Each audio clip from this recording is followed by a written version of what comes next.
what's up, everybody? I just barely started with this YouTube stuff, but so it's total garbage. Just maybe cut as much slack as you can. But I figured I'd get started with um, showing you a technique. It's called thumping. It's really common on extended range guitars, and it actually originated on the bass. I think Victor Wooten was the first person to do it, and then people like Tossin Albasi and other unconventional guitar players have used the technique. So I just kind of figured I would at least show you some things that I've learned along the way that have made the technique a little more efficient, and just kind of diving into detail like how to actually do it. And yeah, we'll get started with it. So for the hand position, pretty much 90% of this technique is just in the right hand, but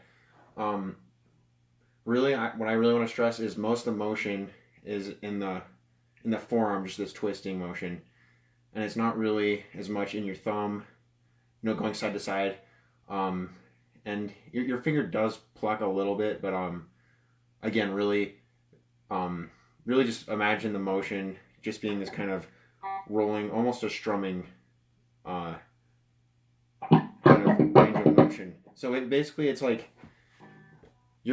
to start off with it, I would just recommend keeping your fingers kind of close to your palm. Kind of like you're holding. I don't know what would be the best way to describe it. Yeah, just pretty much copy this hand position with your thumb angled out just a little bit like this, and you're just going to practice. You're going to mute whatever string it is with your left hand, but you're just going to pretty much push on the string and just twist your thumb, and it's basically going to force the string down and to the side a little bit. So it's just like a matter of getting that sound in your head. That's the sound you're going for. It's just a kind of like a pluck, and then the thumb just lands into the adjacent string.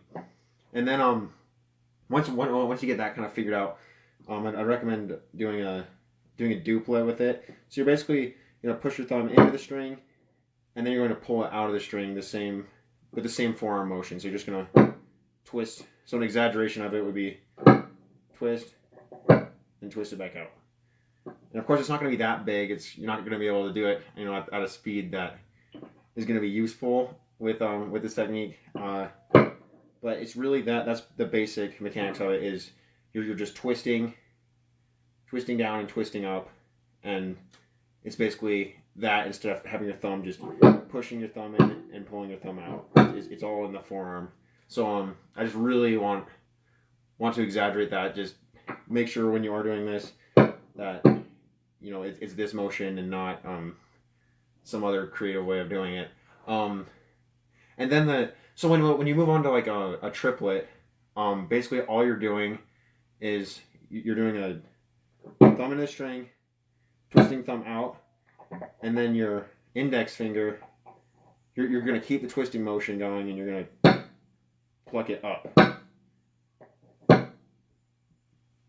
So basically, into the string, out, and index finger plucks it as well. And you want to keep your basically I'll show you another angle of it, but you want to keep the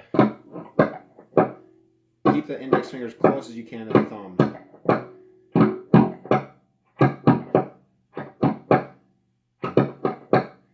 And then on the next thing is quadruplets. You're basically just extending the twisting motion even more. You're basically pushing the thumb into the string, pulling it out, index finger, and then middle finger, and you're just keeping that twisting motion going.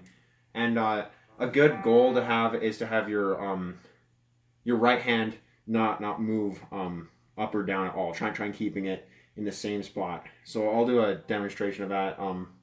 When you watch me do the technique, just notice how I try and keep the movement minimal in the elbow, because it gets really it gets kind of awkward, and it doesn't look right, and it's like I don't really think there's any reason to learn it that way other than it just being maybe a little easier in the first place. So yeah, that kind of sums up what I think is important with the technique is just making sure that whatever you're doing, you're really just moving, you know, twisting side to side with your forearm, and that's really all it is. You don't have to tense up a lot, and just be patient with it because it takes a while to develop like the calluses for it. It might hurt your thumb a little bit at first, but just do like a little bit a day, and after a month or two, you'll notice like your thumb will start to kind of look like this, where it gets kind of a natural callus to it, and it's not some weird like blister thing. So yeah, just be patient with it, and then I'll just show you kind of this technique in actual application.